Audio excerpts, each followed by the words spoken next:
Avant de devenir l'un des animateurs les plus reconnaissables de la télévision française, Olivier Mine est d'abord un enfant d'Ixelles, en Belgique, né dans un univers où se croisent culture, discipline, sensibilité artistique et goût du travail bien fait. Son parcours n'a rien d'une trajectoire fabriquée par avance. Il ne vient pas au monde dans une dynastie médiatique, ne grandit pas sous les projecteurs et ne construit pas son identité dans le bruit des plateaux. Au contraire, tout chez lui semble naître d'un contraste, le désir d'être vu par le public, mais aussi l'instinct profond de préserver une part de mystère.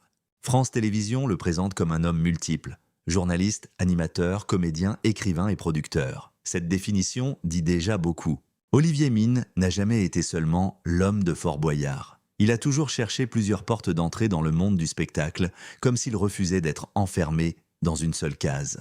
Né à Ixelles, il arrive en France avec l'idée de devenir comédien, mais c'est finalement par les coulisses de la télévision qu'il entre dans la vie publique. Ce détail est essentiel pour comprendre sa personnalité. Olivier Mine ne commence pas par réclamer la lumière, il commence par observer. Il apprend la télévision de l'intérieur, ses rythmes, ses exigences, ses silences. Au début des années 1990, il fait ses premiers pas sur Antenne 2 comme speaker 1, ironie du destin. Il annonce alors l'arrivée d'une émission nouvelle appelée à devenir culte, Fort Boyard, sans savoir qu'il en deviendra, des années plus tard, l'un des visages les plus durables. Dans sa jeunesse, le rêve de comédie occupe une place importante. Il y a chez lui cette attirance pour le jeu, l'interprétation, le texte, la présence physique. Mais le chemin n'est pas direct. Comme beaucoup d'artistes ou d'animateurs devenus célèbres, il connaît les hésitations, les petits débuts, les portes qui s'ouvrent lentement. Ce qui frappe, dans son parcours, c'est l'absence de brutalité médiatique. Olivier Mine ne s'impose pas par scandale, il s'installe par patience. Ses premières années télévisuelles se construisent dans une époque où le service public garde une mission très forte.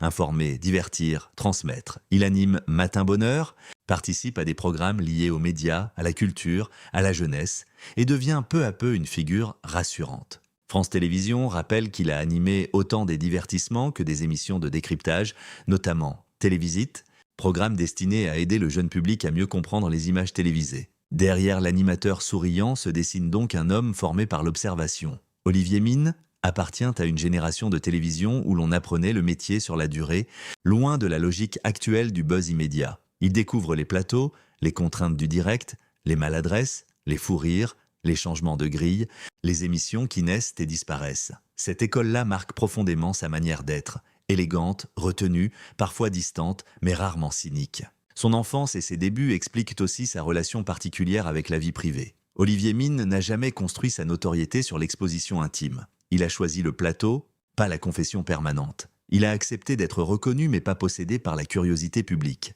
C'est ce rapport à la pudeur qui deviendra central lorsque, des années plus tard, les questions sur son couple, ses amours ou une éventuelle parentalité reviendront avec insistance. Le paradoxe Olivier Mine est là. Il est familier à des millions de téléspectateurs mais demeure insaisissable. On connaît sa voix, sa silhouette, son cri devenu emblématique dans Fort Boyard, ses regards complices avec les candidats, son sens du rythme. Mais l'homme intime reste derrière une porte qu'il ouvre rarement. Cette réserve n'est pas seulement une stratégie. Elle semble être une manière de survivre dans un métier qui expose beaucoup et protège peu. De sa vie, une ligne directrice apparaît. Olivier Mine avance sans renier ses rêves de comédien, sans se couper de la télévision populaire et sans livrer son jardin secret au public. C'est cette combinaison qui fera sa force. Il ne sera jamais l'animateur le plus bruyant, ni le plus provocateur. Il deviendra plutôt une présence stable, une figure de fidélité, un homme qui rassure parce qu'il ne cherche pas à forcer l'attention. La carrière d'Olivier Mine est celle d'une construction longue, presque à contre-courant de la télévision moderne. Là où beaucoup cherchent le choc, il a bâti sa place sur la régularité. Là où certains misent sur la polémique, il a choisi le professionnalisme. Son parcours traverse plusieurs générations de téléspectateurs, depuis les années 1990 jusqu'à son grand départ de France Télévisions en 2025. Dans les années 1990, Olivier Mine devient un visage familier du service public. Il anime Matin Bonheur, commente l'Eurovision, présente des émissions de divertissement, participe à des programmes culturels ou éducatifs et multiplie les expériences. France Télévisions cite notamment Jeux sans frontières, La Cible, Fête de la musique, Les 5 anneaux d'or.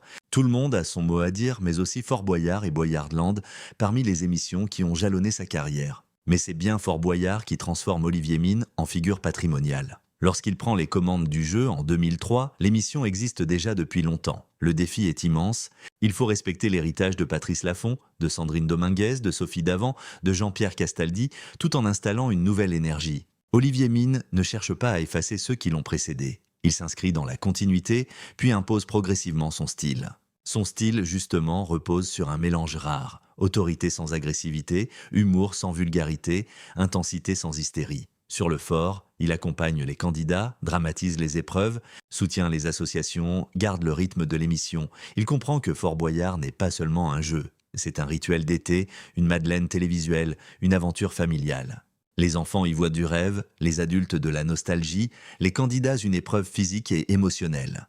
Au fil des années, son cri final, toujours plus loin, toujours plus haut, toujours plus fort, devient une signature. Ce n'est pas une simple formule. Dans le regard du public, elle finit par résumer une philosophie. Continuer, viser plus grand, ne pas céder à la facilité. Cette devise colle à Olivier Mine parce qu'elle correspond à son propre parcours. Il a connu des moments de lumière, mais aussi des périodes de doute, notamment cette fameuse traversée du désert qu'il évoquera plus tard pour expliquer son besoin de préserver sa vie privée. La gloire d'Olivier Mine n'est pas une gloire tapageuse. Il n'est pas de ceux qui saturent les couvertures people avec leur couple, leurs vacances ou leurs disputes. Son image est ailleurs, dans la longévité. Le public le respecte parce qu'il a duré. Dans un paysage audiovisuel où les visages passent vite, lui reste. Il devient une forme de repère. Son départ de France Télévisions en 2025 a donc eu l'effet d'un petit séisme médiatique. Télé 7 jours rapporte que M6 a annoncé son arrivée en mai 2025 alors qu'il était encore associé à France 2, à Fort Boyard et à Tout le monde a son mot à dire. Le communiqué de M6 saluait son expérience, son professionnalisme et le lien construit avec les téléspectateurs.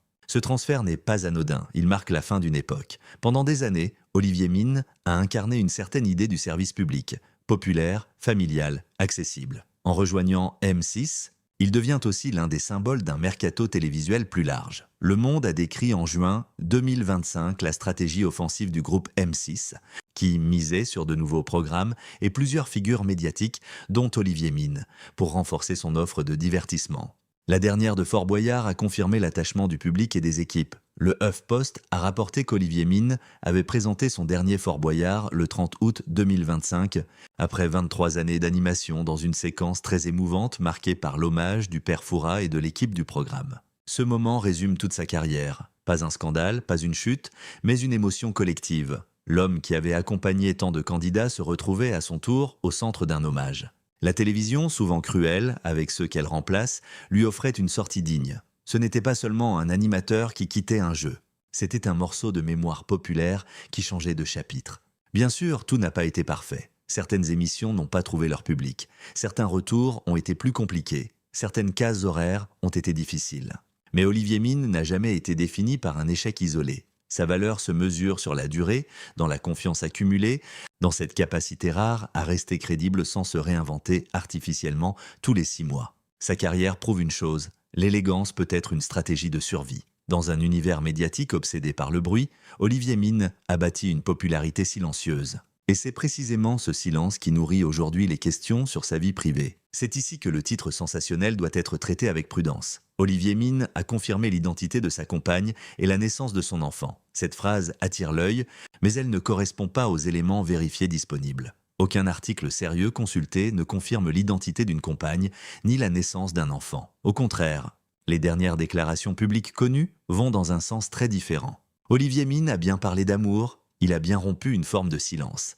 Mais il ne l'a pas fait pour livrer un nom, un visage, une adresse, une scène de famille ou un bébé caché. Il l'a fait pour rappeler qu'une partie de sa vie ne regarde que lui. En décembre 2025, interrogé sur sa situation amoureuse dans Tout Beau, Tout Neuf sur W9, il a expliqué qu'il aimait garder une forme de mystère et qu'il préférait conserver cela pour lui. Télé Loisirs rapporte qu'il a relié cette discrétion à sa génération, à son tempérament, mais aussi à une période difficile de sa carrière où ses proches avaient été son refuge. Cette réponse est importante. Elle ne confirme pas une compagne, elle confirme une frontière. Olivier Mine dit, en substance, que l'amour existe peut-être, que l'affectif compte, que les proches sont essentiels, mais que le public n'a pas forcément le droit d'entrer dans cette pièce-là. Dans l'univers YouTube, où l'on transforme souvent le silence en secret et le secret en scandale, cette nuance est capitale. Sur sa vie sentimentale, Olivier Mine s'est exprimé avec pudeur. Télé 7 jours rapporte qu'il s'est décrit comme un amoureux tranquille, loin de la démesure, évoquant aussi des amitiés amoureuses et une vision apaisée des sentiments. Cette formulation est très révélatrice. Elle ne donne pas un nom, elle donne une philosophie. Pour lui, aimer ne signifie pas forcément s'exhiber. L'amour peut être calme, exigeant, discret, parfois mêlé d'amitié profonde.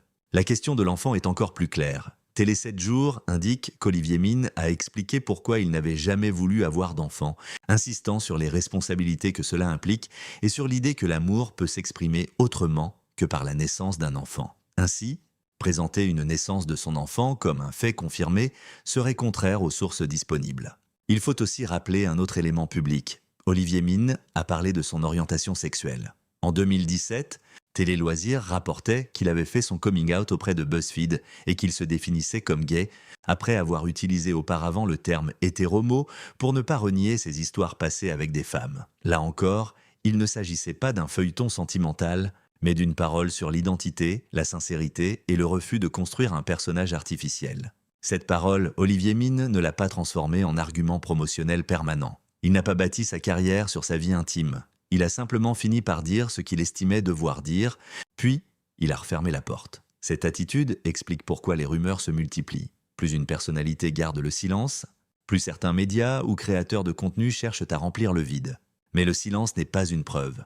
Ne pas parler d'un compagnon ne veut pas dire cacher un scandale, ne pas montrer d'enfant ne veut pas dire dissimuler une naissance. Ne pas répondre directement à une question ne veut pas dire confirmer la rumeur. Dans le cas d'Olivier Mine, les faits disponibles dessinent surtout le portrait d'un homme qui a appris, parfois douloureusement, à protéger ceux qu'il aime. Son rapport à la famille est également marqué par cette idée de refuge. Lorsqu'il évoque sa traversée du désert, il rappelle que peu de gens se demandaient alors s'il allait bien. Ceux qui comptaient vraiment étaient ses proches. C'est une blessure discrète mais profonde. Dans le succès, tout le monde veut savoir qui vous aimez. Dans le silence professionnel, beaucoup disparaissent. Olivier Mine semble avoir tiré une leçon de cette période. La vraie vie ne doit pas être livrée au marché de la curiosité. C'est là que son histoire devient touchante. Loin de l'image d'un animateur inaccessible, on découvre un homme qui a connu la solitude professionnelle, le doute, peut-être l'inquiétude de ne plus être désiré par la télévision. Ce sont ces années-là qui donnent du poids à sa pudeur actuelle. Ce n'est pas une posture froide, c'est une protection. Dans une narration YouTube, il serait tentant de forcer le drame, parler d'un amour caché, d'un enfant secret, d'une compagne mystérieuse, d'un mariage impossible. Mais la réalité documentée est plus subtile et plus forte. Olivier Mine n'a pas besoin d'un scandale inventé pour être intéressant. Son vrai sujet, c'est le prix de la discrétion dans une société qui exige tout des célébrités. Alors, peut-on confirmer le titre ? Olivier Mine a rompu le silence et confirmé l'identité de sa compagne et la naissance de son enfant. En l'état des sources vérifiées, non. Ce titre doit être corrigé ou traité comme une rumeur non confirmée. Ce qu'Olivier Mine a réellement confirmé, c'est autre chose. Son attachement à la discrétion, son rapport apaisé à l'amour, son choix de ne pas avoir d'enfant et son refus de transformer sa vie privée en spectacle. Cela ne rend pas l'histoire moins forte, hein, au contraire. Le vrai récit d'Olivier Mine est celui d'un homme qui a traversé plusieurs vies professionnelles sans se renier. Il a connu les débuts modestes, la télévision de service public, les émissions matinales, les jeux, les programmes culturels, la scène, l'écriture, la production, puis l'immense popularité de Fort Boyard. Il a connu aussi des périodes moins visibles, des moments où la machine télévisuelle semblait l'avoir mis de côté. S'il existe un scandale dans cette carrière, il n'est pas de nature judiciaire ou morale, il est plutôt médiatique. La télévision peut encenser un visage pendant des années, puis l'oublier presque du jour au lendemain. Olivier Mine a lui-même laissé entendre que sa traversée du désert l'avait marqué. Cette mise à l'écart, cette sensation que tout peut s'arrêter, explique peut-être son rapport actuel à la prudence. Quand on a vu la lumière se retirer, on apprend à ne plus tout exposer. Son départ de Fort Boyard en 2025 a également été un tournant majeur. Pour certains téléspectateurs, il était devenu indissociable du programme. Le voir partir, c'était accepter qu'une époque se termine. Mais cette séparation n'a pas pris la forme d'une disgrâce. Elle a pris la forme d'un hommage. Le père Fouras, les équipes, les candidats, les souvenirs accumulés, tout indiquait que l'animateur laissait derrière lui une empreinte sincère. La suite sur M6 montre qu'Olivier Mine n'est pas un homme du passé. Le groupe l'a recruté pour animer de grands divertissements, misant sur son expérience et son lien avec le public. Dans un paysage audiovisuel où tout change très vite, il continue donc d'incarner une valeur rare, la fiabilité. Les chaînes ne recrutent pas seulement un visage, elles recrutent une mémoire, une crédibilité, une façon d'être. Il serait injuste de réduire Olivier Mine à une rumeur sentimentale. Son importance ne vient pas d'une compagne supposée, ni d'un enfant imaginaire. Elle vient d'une trajectoire cohérente. Il a su durer sans se trahir. Il a su parler de lui sans tout donner. Il a su évoluer sans renoncer à cette élégance un peu ancienne qui le distingue dans la télévision française. Pour un contenu YouTube, l'angle le plus puissant n'est donc pas « il cache une compagne et un enfant ». L'angle le plus solide est « Olivier Mine brise le silence ». Pourquoi il refuse de livrer sa vie amoureuse et pourquoi il n'a jamais voulu devenir père. Ce titre reste fort, mais il respecte les faits. Il permet de raconter l'amour, la solitude, la famille, la carrière, la pudeur, la blessure et la renaissance sans inventer une biographie parallèle. Au fond, Olivier Mine rappelle une chose simple. Une célébrité n'appartient pas entièrement au public. On peut aimer un animateur, suivre sa carrière, admirer son parcours, s'émouvoir de ses adieux à Fort Boyard sans exiger de connaître le nom de la personne qu'il aime ou la composition exacte de son foyer. La notoriété donne une image. Elle ne donne pas tous les droits. Sa valeur finale était là. Olivier Mine demeure un homme de télévision respecté parce qu'il a construit une relation durable avec les téléspectateurs. Il n'a pas eu besoin de scandales répétés pour exister. Il n'a pas eu besoin d'exposer ses proches pour susciter l'intérêt. Il a traversé les années avec une forme de dignité, parfois critiquée comme de la distance, mais souvent comprise comme de la pudeur. Si faute il y a, elle appartient peut-être moins à Olivier Mine qu'à notre époque. Nous voulons tout savoir, tout nommer, tout prouver, tout transformer en révélation. Lui répond par le silence ou par quelques phrases mesurées. Et ce silence, loin d'être vide, raconte finalement beaucoup. L'amour peut rester privé, la famille peut rester protégée, et une carrière peut être immense sans que l'intimité soit sacrifiée. Conclusion éditoriale, le titre d'origine doit être reformulé pour éviter une fausse affirmation. La vérité vérifiable est plus nuancée, mais aussi plus crédible. Olivier Mine n'a pas confirmé une compagne ni la naissance d'un enfant. Il a confirmé son droit au mystère, son choix de ne pas devenir père, et sa volonté de continuer à exister d'abord par son travail